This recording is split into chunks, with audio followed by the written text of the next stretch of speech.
పదలో మా ప్రతినిధి నవీన్ మనకి అందుబాటులో ఉన్నారు. సో ప్రధానంగా చూసుకుంటే హీటెక్కిన నిజామాబాద్ జిల్లా రాజకీయాలు అసెంబ్లీ ఎన్నికలు జరగకముందే పార్లమెంట్ ఎన్నికలపై దృష్టి పెట్టినటువంటి కవిత, ధర్మపురి అరవింద్ ఇక మహిళా బిల్లును అస్త్రంగా మార్చుకుంటున్నటువంటి కవిత చూసుకుంటే పసుపు బోర్డు ప్రకటనతో ముందుకు వెళుతున్నారు అరవింద్.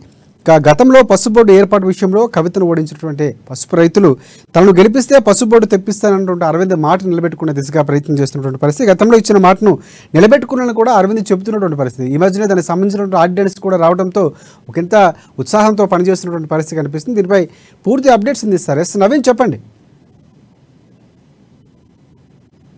రాజకీయాలు ఒక్కసారిగా వేడెక్కింది. ఎన్నికలకు ఇటు మరో 2 నెలలు 3 నెలలు ఉన్నప్పటికీ కూడా నిజామాబాద్ జిల్లాలో ఇటు పార్లమెంట్ ఎన్నికలపై 2 పక్షాలు అయితే ఇటు అధికార బీఆర్ఎస్ పార్టీ కావచ్చు, బీజేపీ పార్టీ కావచ్చు, 2 పార్టీలకు చెందినటువంటి నాయకులు దృష్టి పెట్టినట్లుగా తెలుస్తుంది. ముఖ్యంగా ఇటు ఎమ్మెల్సీ కవిత, సీఎం కేసీఆర్ కూతురు అయినటువంటి ఎమ్మెల్సీ కవిత తో పాటు ఇటు ఎంపీ అరవింద్, బీజేపీ పార్టీకి చెందినటువంటి ఎంపీ అరవింద్ కూడా పార్లమెంట్ ఎన్నికలపై దృష్టి పెట్టినట్లుగా తెలుస్తున్న పరిస్థితి మాత్రం తెలుస్తుంది. అయితే ముఖ్యంగా ఇటు గతంలో మొన్న జరిగినటువంటి పార్లమెంట్ సమావేశంలో ఇటు మహిళా బిల్లును కూడా కేంద్ర ప్రభుత్వం ప్రవేశపెట్టింది. అయితే మహిళా బిల్లు తమ ఒత్తిడి వల్లనే ప్రవేశపెట్టిందని చెప్పి కూడా ఎమ్మెల్సీ కవిత మహిళా బిల్లును అస్త్రంగా మలుచుకొని పార్లమెంటులపై ఎన్నికలపై దృష్టి పెట్టినట్టు తెలిసింది. మరోవైపు ఇటు పసుపు బోర్డు తను గెలిపిస్తే పసుపు బోర్డు తెస్తారని చెప్పి హామీ ఇచ్చినటువంటి ఎంపీ అరవింద్ ఇటు కేంద్ర ప్రభుత్వం నుండి పసుపు బోర్డు ప్రకటన అవడంతో కూడా దాన్ని అస్త్రంగా మలుచుకునే ప్రయత్నం ఇటు ఎంపీ అరవింద్ చేస్తున్నట్టు కూడా తెలుస్తుంది. అయితే ముఖ్యంగా మొన్న జరిగినట్టు ఏదైతే మొన్న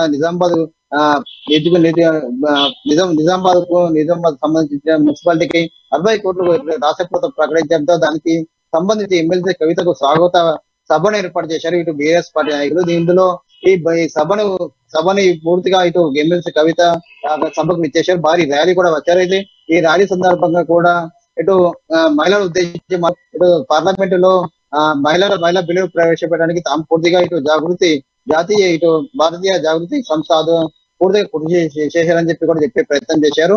ఇటు కేంద్ర ప్రభుత్వం ముద్దునిద్ర వేస్తుంది. దీన్ని ముద్దునిద్ర నుండి లేపిన సత్తా ఇటు తమ బీఆర్ఎస్ పార్టీకి ఉందని చెప్పి కూడా కేవలం మహిళా బిల్లును ప్రవేశపెట్టడం తమ వల్ల జరిగిందని చెప్పి కూడా ఇటు కవిత చెప్పుకునే ప్రయత్నం చేశారు.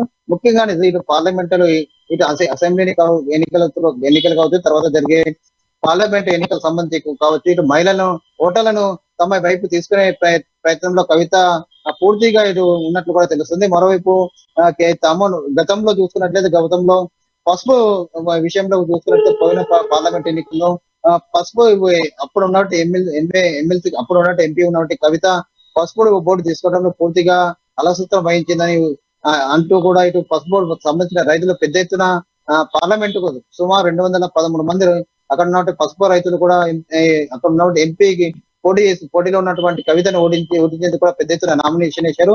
తర్వాత ఎంపీ కవితను ఓడించి మరి ఇప్పుడు ఎంపీ అరవింద్ గెలిపించారు. అప్పుడు పసుపు రైతులు అది తమ అధికారంలో వచ్చిన కొన్ని రోజుల్లోనే పసుపు బోర్డు తెప్పిస్తా అని చెప్పి కూడా bond paper MP Arvind Raj ఇచ్చారు. అయితే తాము చెప్పినట్లు హామీ ఇచ్చినట్లు కానీ ఇటు పసుపు బోర్డుకు కేంద్ర ప్రభుత్వం నుండి ప్రకటన చేశామని చెప్పి కూడా ఎంపీ అరవింద్ ఇప్పుడు పసుపు రైతులకు తమ వైపు తీసుకునే ప్రయత్నం చేస్తున్నారు. ఇటు ఎమ్మెల్సీ కవిత రైతులను తమ వైపు తీసుకునే ఆకర్షించే ప్రయత్నం చేస్తుంటే పసుపు రైతులను ఇటు బీజేపీ పార్టీ తమ కోటలకు వేసుకునే ప్రయత్నం చేస్తుంది. మొత్తం మీద చూసుకున్నట్టే నిజామాబాద్ జిల్లాలో రాజకీయ వేటి మాత్రం రగులుందని చెప్పవచ్చు. గతంలో చూసుకున్నట్టయితే ఎంపీ అరవింద్ పసుపు బోర్డు తెప్పిస్తారని చెప్పి ఎక్కడికి వెళ్ళారని చెప్పి కూడా నిజామాబాద్ జిల్లాలో కానీ గత కొన్ని నెలల క్రితం కూడా ఫ్లెక్సీలు కూడా ఏర్పాటు చేశారు అధికార పార్టీ చెందినటువంటి నాయకులు.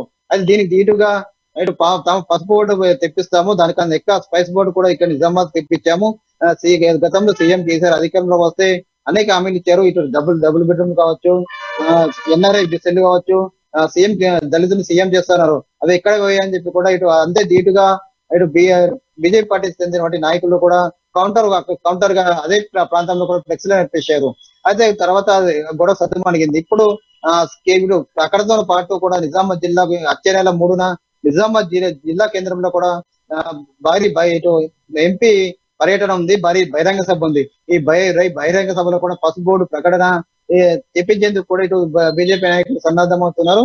గత 2 రోజుల క్రితమే కేంద్ర మంత్రి బీజేపీ పార్టీ రాష్ట్ర అధ్యక్షులు కిషన్ రెడ్డి కూడా వచ్చి సభను సభ ఏర్పాట్లను కూడా పూర్తిగా పర్యవేక్షించారు. ఈ రోజు కూడా ఈటెల రాజేందర్ అలాగే నిజామాబాద్ ఎంపీ అరవింద్ కూడా అది ఎక్కడ సభ ఏర్పాటు చేస్తున్నా జీజీ కాలేజ్ గ్రౌండ్ లో కూడా సభను సంబంధించి కూడా ఈ రోజు పర్యవేక్షించి కూడా నిజామాబాద్కు వచ్చిన పరిస్థితి మాత్రం కనిపిస్తుంది. మొత్తం మీద చూసుకున్నట్లయితే ఈ రెండు పార్టీల మధ్య కూడా ఒక సీటు వాతావరణం కూడా నెలకొందని చెప్పవచ్చు రాజశేఖర్. రైట్ నవీన్, ఒకటి ప్రధానంగా కవితకు సంబంధించినటువంటి కొన్ని లిక్కర్ స్కామ్కి సంబంధించినటువంటి బీజేపీ పాత్ర ఉందని గతంలో ఆరోపించడం, అవన్నీ కూడా జరిగినటువంటి పరిస్థితి ఈ మధ్యనే అరెస్ట్ అవుతారని కూడా రేవంత్ రెడ్డి లాంటి నేతలు కూడా చెప్పినటువంటి పరిస్థితి కనిపిస్తుంది.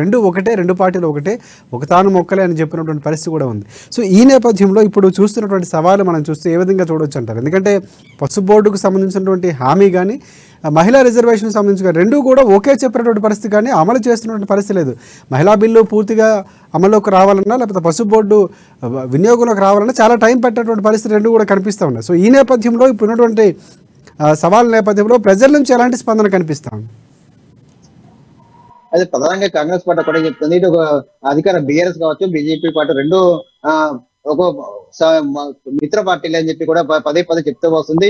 అయితే మరోవైపు చూసుకున్నట్టయితే ఇటు ఎంపీకి ఎమ్మెల్సీ కవిత కావచ్చు, ఎంపీ అరవింద్ మధ్య మాత్రం మాటల యుద్ధం మాత్రం కొనసాగుతుందని చెప్పవచ్చు. ఇటు ఫస్ట్ ఇటు ఏదైతే పార్లమెంట్ లో మహిళా బిల్లు పెట్టారో మహిళా బిల్లు తాము సాధించే విజయం అని చెప్తుంటే, మరోవైపు బీజేపీ పార్టీ నాయకులు మాత్రం కొత్తగా నిర్మించినటువంటి పార్లమెంట్ లో మహిళా బిల్లును తీసుకొచ్చినాము, గతంలో కూడా కాంగ్రెస్ పార్టీ అధికారంలో ఉన్నప్పుడు ఎప్పుడు తీసుకెళ్లారు, తాము మొత్తం ఏదైతే పార్లమెంట్ ఏర్పాటు చేసిందో అందులో మొట్టమొదటిగా మహిళా బిల్లు తీసుకొచ్చామని చెప్పి కూడా మహిళల పట్ల తాము చిత్తశుద్ధి ఎంతో వరకు ఉందో కూడా నిరూపించామని చెప్పి కూడా ఇటు చెప్తున్న పరిస్థితి పత్రం ఇటు కనిపిస్తుంది. మరోవైపు ఇటు పసుపు విషయం అయితే 5 రోజుల్లో ఎంపీ అరవింద్ పసుపు బోర్డు తీసుకురాకుండా రాజీనామా చేస్తా అని చెప్పి కూడా బాండ్ పేపర్ రచించారు.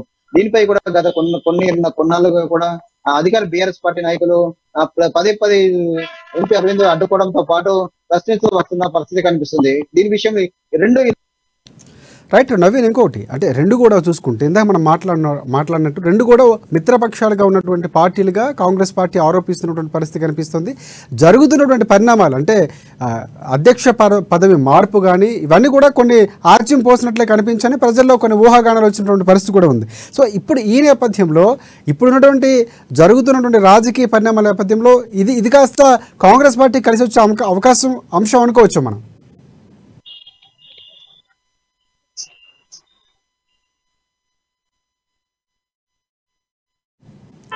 రైట్ నవీన్, ఈ మొత్తం నేపథ్యంలో రెండు ఒకే పార్టీకి చెందినటువంటి హామీలుగానే పరిగణిస్తున్న నేపథ్యంలో, ఎందుకంటే బీజేపీ కూడా ముందు నుంచి మహిళా రిజర్వేషన్ బిల్లుకు సంబంధించినట్టు పెట్టిన తర్వాత కాంగ్రెస్ పార్టీ మేము గతంలోనే రాజీవ్ గాంధీ టైంలోనే దీనికి ఆమోద ముద్ర వేసాము, దానికి ప్రవేశపెట్టినటువంటి పరిస్థితి ఉందని కూడా చెప్పినటువంటి పరిస్థితులు ఉన్నాయి, కొన్ని రాహుల్ గాంధీ వ్యాఖ్యలు కానీ. సో మొత్తానికి చూసుకుంటే కనుక రెండు ఒకే పార్టీలుగా ఉన్నటువంటి ప్రచారం నేపథ్యంలో ఈ అంశం అనేది కాంగ్రెస్ పార్టీ కలిసి వచ్చే అవకాశం ఉంది అనుకోవచ్చు మనం.